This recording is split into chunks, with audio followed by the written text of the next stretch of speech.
Stand by all stations. Attention, all districts. A 5-alarm fire, 5 bells. Move in immediately. That's it. Let's roll. Let's go. Firefighters!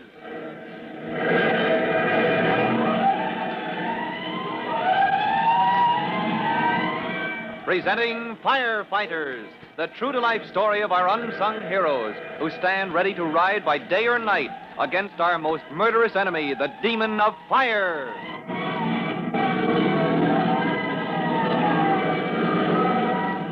In just a minute, we'll go direct to the workshop of the great Vesuvio, where a demonstration of his new invention, the phosphorescent ghost that vanishes in a crackle of flame, has gone seriously wrong.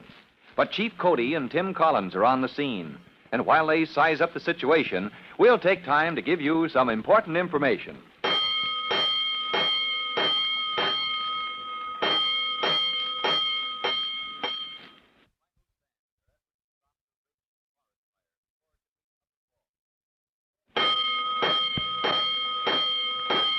Let's go, firefighters. Let's go to the workshop of the great Vesuvio, his 2-room suite on the 2nd floor of a business block, where important guests have assembled to witness a demonstration of a new novelty invented by Vesuvio.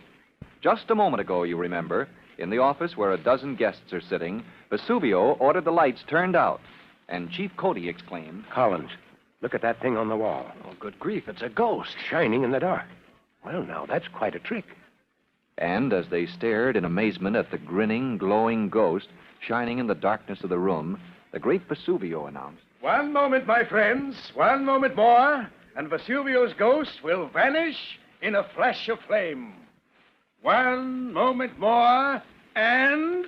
Oh, there it goes. Well, that tissue paper, Chief. That paper the ghost was painted on, it flared up and vanished. I don't like this, Collins. I don't think it's safe. The lights, if you please. Turn on the lights. I thank you. And now, in the light, you see that Vesuvio's ghost has vanished utterly, leaving not a trace of the paper it was painted upon. Vanished in a flash of flame. And as the great Vesuvio bows to the assembled guests, delighted with the success of his vanishing ghost, Tim Collins wonders aloud. How does he do that, Chief Cody? My guess is that's where the phosphorus comes in. All that phosphorus, that big supply he has stored back there in his laboratory? Right.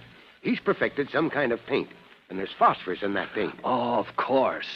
He paints the ghost on tissue paper, sprays it with that stuff to dry out the water. That keeps the phosphorus from burning, and then... Then, as soon as air gets at the phosphorus, there's a flash of flame. As the experienced old firefighter shakes his head in misgiving, the great Vesuvio puts out his hand to open the door of his laboratory. Ladies and gentlemen, you have observed the performance of Vesuvio's vanishing ghost. A novelty, I can assure you, which will sell in the millions. Before inviting you to place your orders with me, I shall give each and every one of you a free sample. Now, if you will excuse me, I shall step into my laboratory and... Chief Cody, there's smoke. Vesuvio, shut that door! Shut that door! Collins, get hold of that man. Yes, Don't sir. let him go in there. All right, let me through, please. Let me through. Fire department coming through. All right, everybody. Keep your heads. All right, I got you. Let me go! Let me go! I must save my ghost! All right, easy now, easy. Take it easy, mister. The chemical smoke would poison you. Attention, everybody. Walk out that door. Walk downstairs. Now keep calm. Get out of the building. Now this way, everybody. Come follow me. As Chief Cody urges the crowd of alarmed and bewildered guests to safety, Tim Collins holds the hysterical inventor in a tight grasp. Go! Let me go! Chief Cody, I can't hold him much longer. Let me go! My ghosts, my treasures, I must save my ghost! All right, Collins, those people are all out. Well, if I let him go, Chief, he'll plunge through that door into the laboratory. Vesuvio, listen to me. Stop wrestling. Listen to me. All right. I'm listening, sir. Let him go, Collins. He's all right now. Yes, sir. Now, Vesuvio, get down to the street. Watch for the firemen. As soon as they get here, tell them Chief Cody says to throw a ladder up to that laboratory window. Now, this is important. Very well, Chief. All right, Collins, he's out of our way now. Yes, sir. I phoned in the alarm, Chief. Good man. What equipment did you call for? Regular still alarm, Chief. Ladder, truck, and hose companies. And I called for smoke helmets. Right. Now, you've been inside that laboratory. What's the setup? Oh, a workbench with a lot of glassware on it, the stuff chemists use, And shelves, half a dozen of them with jars and boxes of chemicals. And that supply of phosphorus. In a big jar on the top shelf. No fire precautions? A fire brick, Chief. The floor and halfway up the walls. It's all fire brick. Well, then that's our hope. If that brick can act as a container...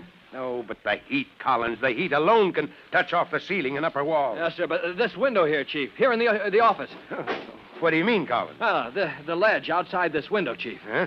It's wide enough to stand on, and I can work my way over to the laboratory window. Wait a minute, now, let's see. Uh-huh. You have about 10 feet to go. Yes, sir. Oh, no, Collins. That ledge is too narrow.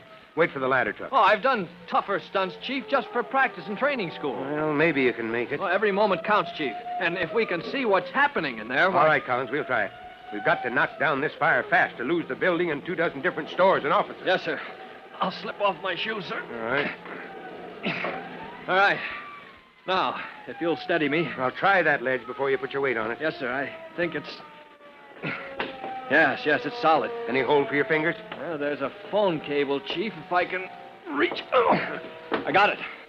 Yeah, it's strong as a lifeline, Chief. I can make it all right. Then good luck, boy. Be careful.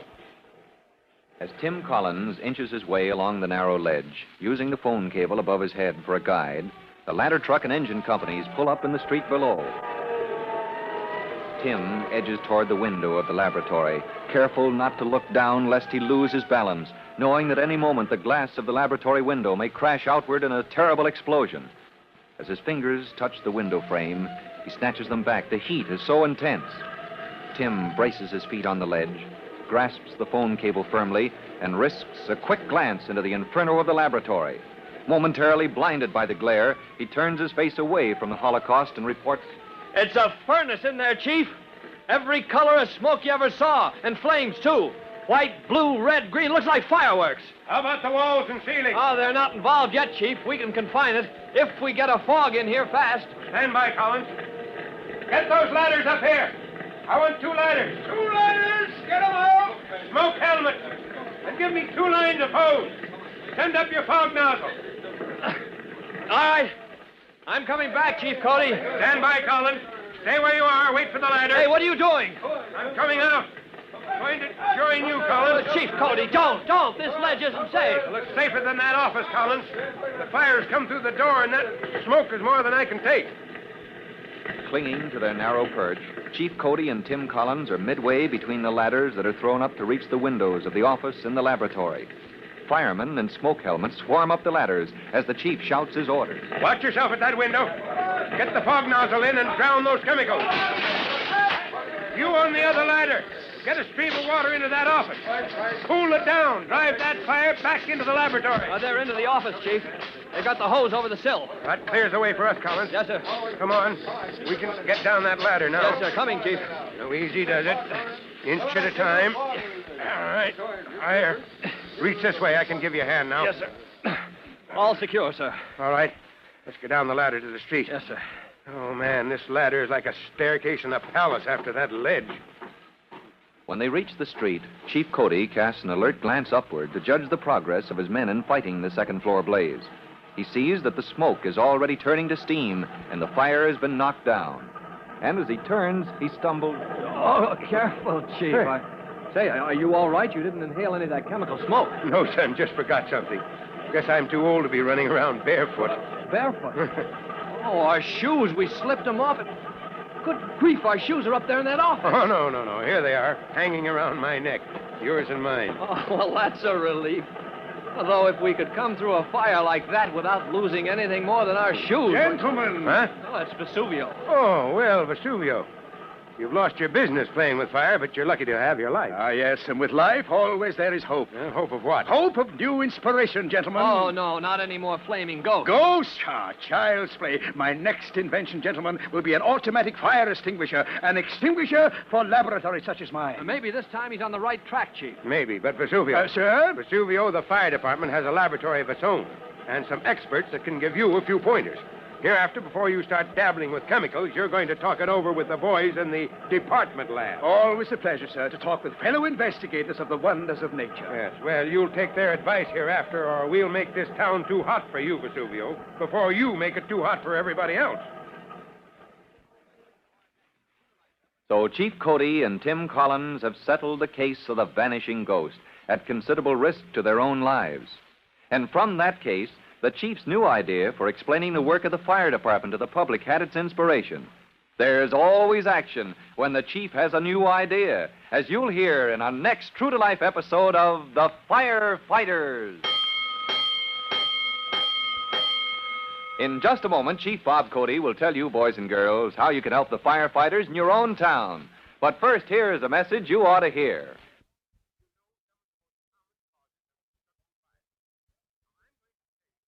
And now, Chief Bob Cody with a special notice for the Firefighters Brigade. Chief Cody. Hello, boys and girls. This is your friend, Chief Cody, with something we ought to talk about. You know, candles make a mighty pretty decoration.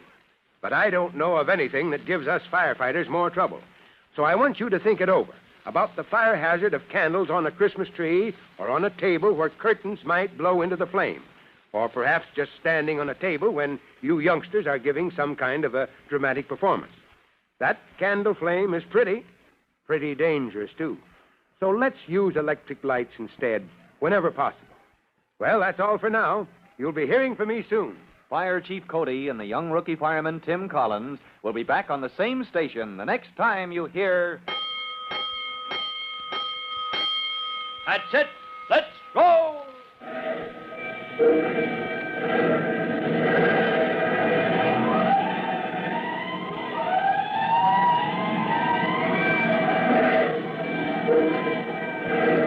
Let's go! Firefighters!